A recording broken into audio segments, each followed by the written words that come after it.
લંબાઈના વાહક તારનો એટલે કે રેખીય વિદ્યુત ભાર ઘનતા લેમડા, જેને આપણે શાના વડે દર્શાવીશું? લેમડા વડે. રેખીય વિદ્યુત ભાર ઘનતા વડે વિદ્યુત ક્ષેત્રનું સૂત્ર સાબિત કરવાનું છે. એટલે આ ચેપ્ટરની શરૂઆતમાં આપણે વાત કરી હતી. ચેપ્ટરનું નામ હતું વિદ્યુત ભાર અને વિદ્યુત ક્ષેત્ર. હવે પછીના દરેક ભાગમાં આપણે વિદ્યુત ક્ષેત્ર જ શોધવાનું છે એવી વાત થઈ ગયેલી છે. એટલે વિદ્યુત ક્ષેત્ર જ શોધીશું. આ ચારે ચાર ઉપયોગમાં આપણે શોધવાનું શું? તો વિદ્યુત ક્ષેત્ર. તો વિદ્યુત ક્ષેત્ર શોધવા માટે હું પહેલા બેઝિકલી બે સૂત્ર યાદ કરી લઈએ વિદ્યુત ક્ષેત્રના. વિદ્યુત ક્ષેત્રનું પહેલું સૂત્ર E is equal two F upon Q અને વિદ્યુત ક્ષેત્રનું બીજું સૂત્ર છે E is equal two KQ upon R square. આપણે એના માટે વિતરણની પણ જરૂર પડશે. તો વિતરણના કેટલા પ્રકાર? તો 3 + 3 એટલે 3. વિતરણના કેટલા પ્રકાર છે? 3 પ્રકાર છે. પહેલો પ્રકાર સતત વિતરણનો પહેલો પ્રકાર રેખીય વિતરણ, બીજો પ્રકાર પુષ્ટ વિતરણ અને ત્રીજો પ્રકાર કદ વિતરણ.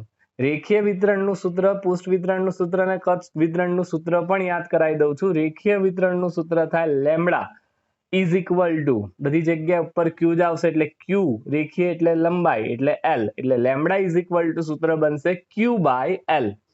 બીજી વાત કરું તો પુષ્ટ વિતરણ. તો પુષ્ટ વિતરણનું સૂત્ર થાય sigma is equal two Q, પુષ્ટ એટલે ક્ષેત્રફળ એટલે ભાગ્યા A. તો પુષ્ટ વિતરણ અથવા તો ક્ષેત્રફળ પણ કહેવાય એને. પુષ્ટ વિતરણનું સૂત્ર થાય sigma is equal two Q/A. ત્રીજું અને છેલ્લું કદ વિતરણ. તો કદ વિતરણનું સૂત્ર ρ ઇઝ ઇક્વલ ટુ Q/V. તો 3 વિતરણની વાત કરી, 2 વિદ્યુત ક્ષેત્ર શોધવાની વાત કરી એટલે કે સૂત્રની વાત કરી, અને અહીંયા ગૌસના નિયમનો પહેલો ક્વેશ્ચન હવે અહીંયાથી આપણે સ્ટાર્ટ કરીએ છે.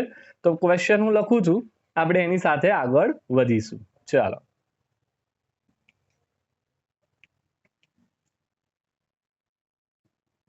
અનંત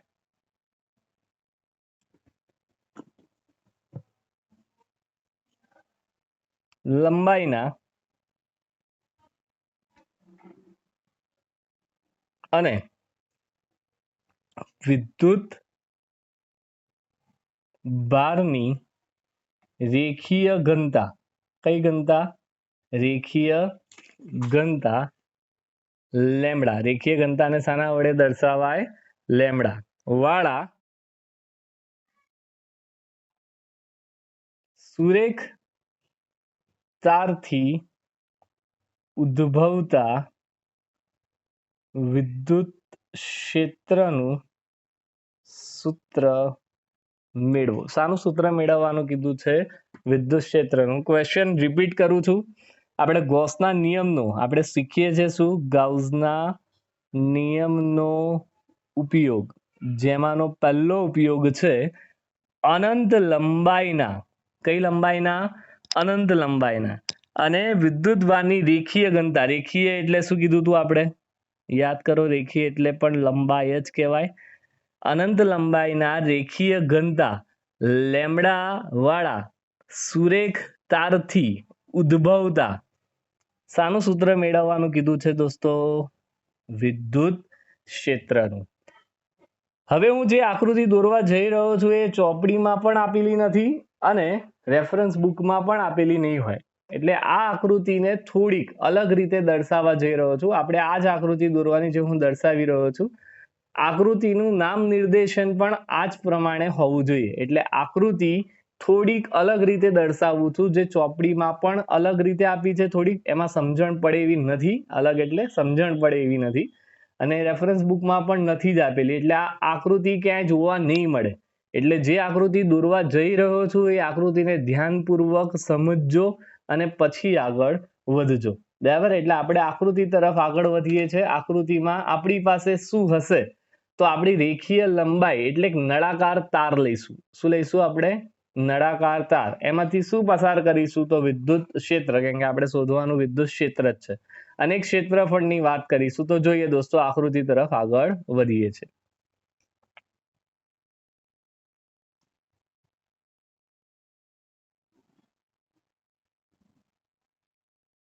આ એક અનંત લંબાઈનો નળાકાર તાર છે. આ તાર માં એક આ પોઝિટિવ, આ બધો એક સળિયો છે, આ પોઝિટિવ જે પ્લસ જ છે, બધું ધન છે, આ ધન વિદ્યુત ભાર ધરાવતો એક સળિયો છે આખો છેકથી છેક, બરાબર. જે આ તારની લંબાઈ આટલેથી આટલા તારની લંબાઈ ધારો કે કેટલી આપેલી છે, L આપેલી છે. આ તારની ત્રિજ્યા ઓબ્વિયસ છે, કેન્દ્રથી બધી જગ્યાએ ત્રિજ્યા કેવી હોય, સરખી. જે ત્રિજ્યા ધારો કે સ્મોલ r છે, અહીંયા આગળ આ રીતે આગળ વધતું જોવા મળશે, એક અહીંયા આગળ જોવા મળશે અને એક અહીંયા આગળ જોવા મળશે. એટલે 3 ભાગ પડ્યા આના, એક, આ 2 અને આ 3. તો હું આના નામ આપું છું. આને ઉપરની બાજુ છે એટલે અપર સાઈડ કહીશું આપણે. ઉપરની બાજુ છે એટલે શું કહીશું? Upper side. નીચેની બાજુ હોય તો શું કહીશું? Lower side. અને આ ફરતું છે એટલે આપણે એને નામ આપીશું રોટેશન. મેં આના કેટલા નામ આપ્યા? 3.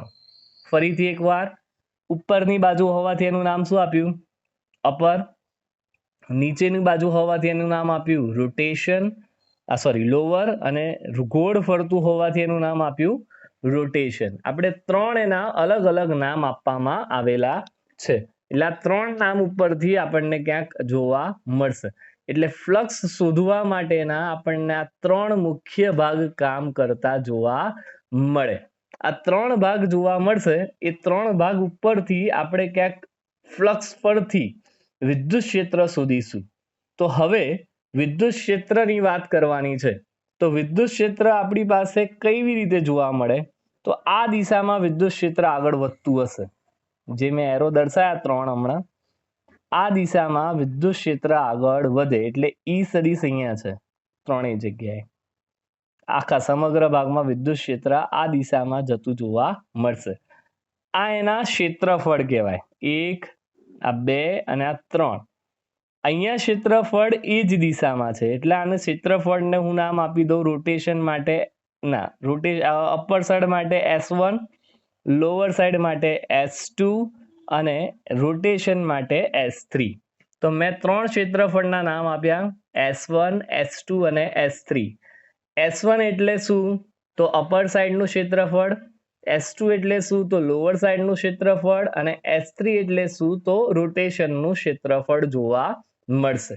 હવે આકૃતિમાં દર્શાવ્યા પ્રમાણે આપણી પાસે અહીંયા આગળ વિદ્યુત ક્ષેત્ર એટલે કે S1 અને E એ પરસ્પર કેવું થયું?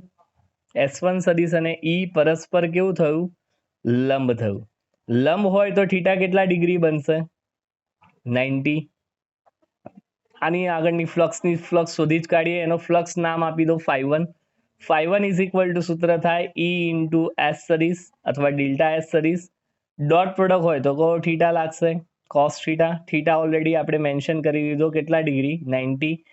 દોસ્તો કોસ 90 ની વેલ્યુ કેટલી થાય? તો 0 વડે ગમે તેટલા ગણો તો 0 જ આવે. ચાલો, પછી આવશે S2 સદિશ. S2 એટલે લોઅર સાઈડ. આ કઈ સાઈડ હતી? Upper side. હવે કઈ સાઈડ આવી? Lower side. S2 લંબ E સદિશ. જો S2 પણ E ને કેવો છે? લંબ જ છે. તો આ પણ ભાગ લંબ થયો. લંબ હોય તો ફરીથી થીટા કેટલા ડિગ્રી? 90 ડિગ્રી. એટલે આને ફ્લક્સ ϕ2 ધારીશું.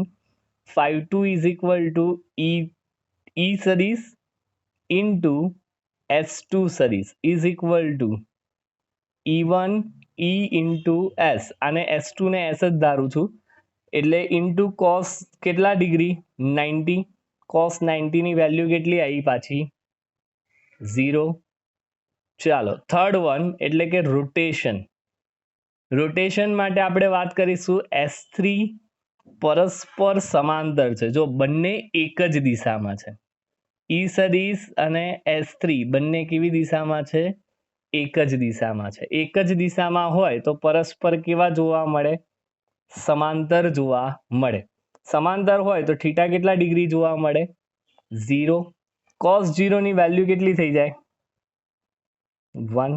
એટલે flux ϕ3 is equal to E into S સદિશ ડોટ પ્રોડક્ટ cos થીટા એટલે ES cos 0 ની વેલ્યુ 1 એટલે જવાબ આવે E ઇન્ટુ S.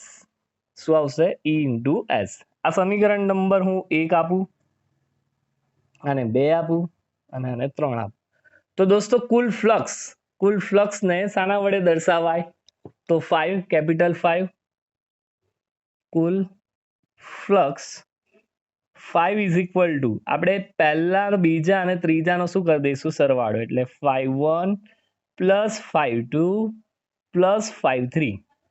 5-1 બરાબર જવાબ આવ્યો 0, 5-2 નો જવાબ આવ્યો 0 અને 5-3 નો જવાબ આવ્યો E ઇન્ટુ S.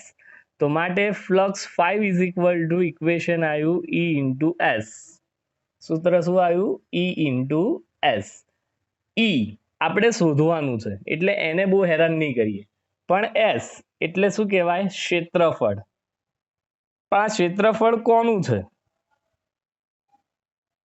દોસ્તો? નળાકારનું ક્ષેત્રફળ છે. વાહક તાર શું આવે? નળાકાર. નળાકારનું ક્ષેત્રફળ જો તમને યાદ હોય તો છે યાદ? જો યાદ હોય તો યાદ, ના હોય તો યાદ રાખજો 2πr/h. પણ h ની જગ્યાએ આપણે લંબાઈ લીધી છે l, એટલે 2πr/l. અહીંયા આગળ ઊંચાઈ h ના બદલે શું લીધું છે? h ના બદલે l લીધું છે. એટલે નળાકારનું ક્ષેત્રફળનું સૂત્ર 2πr/l. એટલે s ના બદલે હવે હું 2πr/l લખી શકું છું. તો જોઈએ. માટે flux 5 is equal to E તો એમનું એમ જ એવું કીધું મેં, પણ બીજું સૂત્ર શું થયું? નળાકારનું ક્ષેત્રફળ. નળાકારનું ક્ષેત્રફળનું સૂત્ર શું આવશે બોલો? એક સેકન્ડ, કેમેરો આખો થઈ ગયો. 2πr/l. ક્લિયર થઈ ગયું આટલે સુધી? આ સમીકરણ નંબર 4. તમને જો ધ્યાનમાં આવ્યું હોય તો આપણે અત્યાર સુધી શું કર્યું? તો ગોસના નિયમનું ડાબી બાજુનું સૂત્ર વાપર્યું. 5 is equal to E into S, 5 is equal to E into S, 5 is equal to E into S અને 5 is equal to E into S પરથી લાયા. એટલે આપણે આ ગોસના નિયમનું કયું સૂત્ર વાપર્યું? ડાબી બાજુનું. ગોસનું ડાબી બાજુનું, ડાબાનું સૂત્ર વાપર્યું. હવે ગોસનું કયું સૂત્ર વાપરીશું? જબાનું. ગાઉસના જબાનું સૂત્ર એટલે જમણી બાજુનું સૂત્ર. સૂત્ર શું છે જમણી બાજુનું દોસ્તો? તો 5 ઇઝ ઇક્વલ ટુ સિગ્મા ક્યુ. હવે ક્યુ કેપિટલ લખો કે સ્મોલ લખો, કઈ વાંધો નથી, જે લખવું હોય એ લખી શકો છો. આ સમીકરણ નંબર શું આપી દઈશું? આને 5. હવે જો સમીકરણ 4 માં પણ 5 છે અને સમીકરણ 5 માં 5 છે, તો શું કરશું? શું ખાતા? સમીકરણ 4 અને 5 ને શું ખાતા? સરખાવતા. ચાલો તો દોસ્તો સરખાઈ દઈએ. સૂત્ર બનશે E into 2πr/l is equal two Q upon epsilon 0. આટલે સુધી ખ્યાલ આવી ગયો? ચાલો આ સમીકરણ નંબરને હું આપી દઉં છું 6. આપણે ટાઇટલની વાત કરીએ તો ટાઇટલમાં એક શબ્દ કીધો તો રેખીય ઘનતા લેમ્બડા. આપણે ક્યાંય લેમ્બડાનો તો ઉપયોગ કર્યો જ નથી દોસ્તો, તો હવે લેમ્બડાનો ઉપયોગ કરવો પડે. તો આપણે ટોપિકનું નામ રાખીએ રેખીય વિદ્યુતભાર ઘનતા lambda is equal two Q/L. આપણે શરૂઆતમાં જ આ સૂત્રની ચર્ચા કરેલી હતી. મારે સમીકરણ 6 માં Q ની કરતા બનાવવો છે, એટલે Q ના લગન લો. પીપુડી નહીં વગાડવાની હા ભાઈ. Q ના લગન લો તો સૂત્ર શું થાય? Lambda into L. આ સમીકરણ નંબર શું આપી દઉં? 7. સમીકરણ 6 માં સમીકરણ 7 ની કિંમત મૂકતા, સમીકરણ 6 માં સમીકરણ 7 ને શું કરતા? મૂકતા, લખાવતા. શું આવશે બોલો? તો E into 2πr/l is equal two Q ના બદલે શું લખાશે? Lambda into L upon epsilon 0. કંઈક કેન્સલ થતું જોવા મળે છે દોસ્તો. દેખાય છે શું કેન્સલ થાય?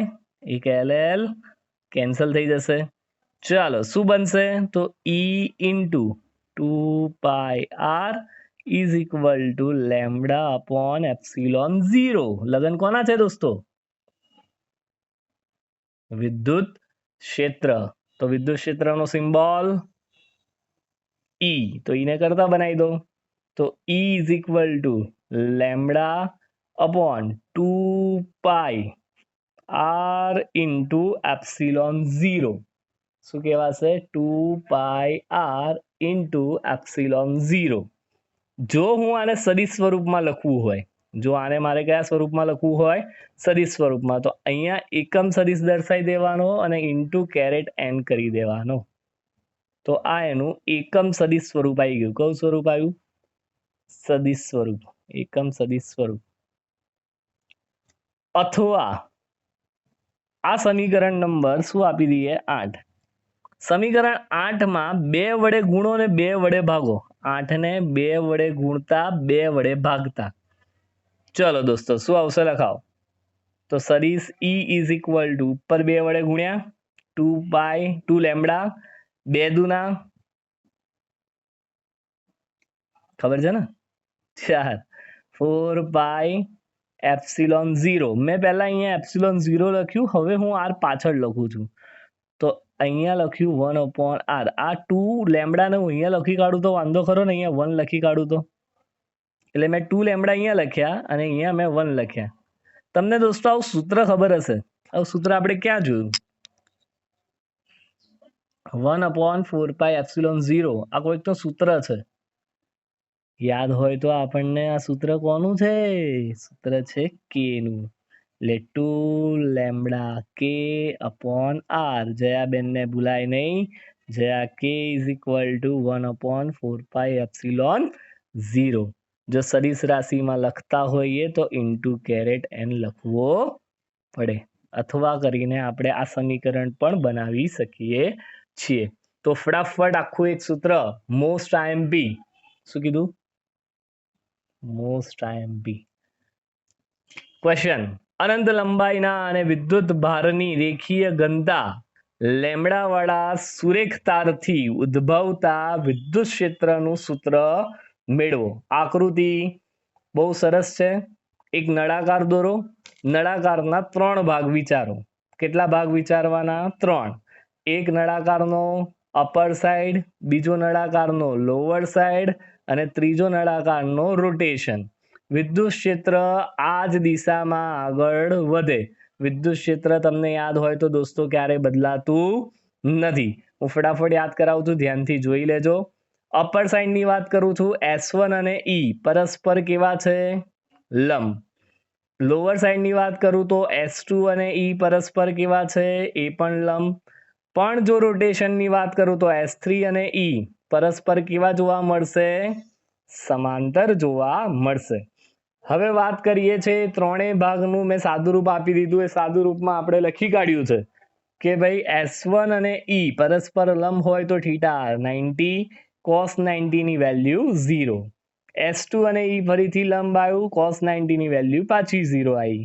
S3 અને E સમાંતર એટલે cos θ 0, cos 0 ની વેલ્યુ 1 એટલે જવાબ આવે ES. આપણે ગોસના નિયમની ડાબી બાજુનું સૂત્ર વાપર્યું. ફ્લક્સ 5 ઇઝ ઇક્વલ ટુ 5(1) + 5(2) + 5(3) એટલે જવાબ આવ્યો E ઇન્ટુ S. વિદ્યુત ક્ષેત્ર ક્યારેય બદલાય નહીં એવું આપણે પહેલાથી જ કીધું હતું. છેકથી છેક યાદ રાખવાનું. વિદ્યુત ક્ષેત્ર ક્યારેય બદલાય નહીં. તો શું બદલાશે? ક્ષેત્રફળ. કોણ છે અહીંયા? તો નળાકાર. નળાકારનું ક્ષેત્રફળ 2πrh થાય, પણ h ની જગ્યાએ લંબાઈ કેટલી લીધી છે? L. એટલે સૂત્ર થાય 2πrl. કિંમત મૂકી દઈએ. Flux 5 is equal to E into 2πrl. ગોસના નિયમની જમણી બાજુનું સૂત્ર વાપર્યું. 5 is equal two Q upon epsilon 0. સમીકરણ 4 અને 5 ને શું કરી દીધા? સરખાવી દીધા. સરખાવી દીધા બંને જણને. હવે વાત આપણે ટાઇટલમાં કરી હતી રેખીય ઘનતા, એટલે રેખીય વિદ્યુત ભાર ઘનતા લેમડા બરાબર સૂત્ર Q અપોન L. તો Q ઇઝ ઇક્વલ ટુ સૂત્ર લેમડા ઇન્ટુ L. સમીકરણ 6 માં સમીકરણ 7 ની કિંમત મેલતા. તો E આવી ગયા, Q ના બદલે લેમડા ઇન્ટુ L લખી, લેમડા કેન્સલ કરી દીધું. સદિશ રાશિમાં દર્શાવી દીધું હોય તો એકમ લખી કાઢો. સમીકરણ 8 ને 2 વડે ગુણ્યા 2 વડે ભાગ્યા. કેમ? તો કે નું સૂત્ર લાવવા માટે. તો 2 લેમડા ઓલી બાજુ લઈ ગયો, 4 epsilon 0 r into caret n. એના પરથી સૂત્ર આવ્યું આ ઈ સદિશ is equal to 2 lambda k upon r into epsilon 0, જે શાની નિશાની દર્શાવે છે? વિદ્યુત ક્ષેત્રની. જો યાદ રાખવાનું, અહીંયા એક સ્ટેટમેન્ટ લખું છું, ઈ સદિશ એટલે કે લેમડા ધન હોય. શું હોય? લેમડા ધન હોય તો ઈ સદિશ એ કઈ દિશામાં હોય? બહારની દિશામાં. અને જો લેમડા ઋણ હોય, એમસીક્યુમાં પૂછાઈ શકે છે, જો લેમડા ધન ઋણ હોય તો ઈ સદિશ એ કઈ દિશામાં જોવા મળે છે? અંદરની દિશામાં જોવા મળે છે. તો આખો ટોપિક આપણે પૂરો કર્યો. અનંત લંબાઈના વાહક તાર માટે મળતું વિદ્યુત ક્ષેત્રનું સૂત્ર ઈ સદિશ is equal two lambda upon, પહેલું સૂત્ર બોલું છું, 2 એપ્સિલોન 0 ઇન્ટુ r. જો સદિશ લખ્યું હોય તો ઇન્ટુ કેરેટ n વડે દર્શાવવામાં આવે છે.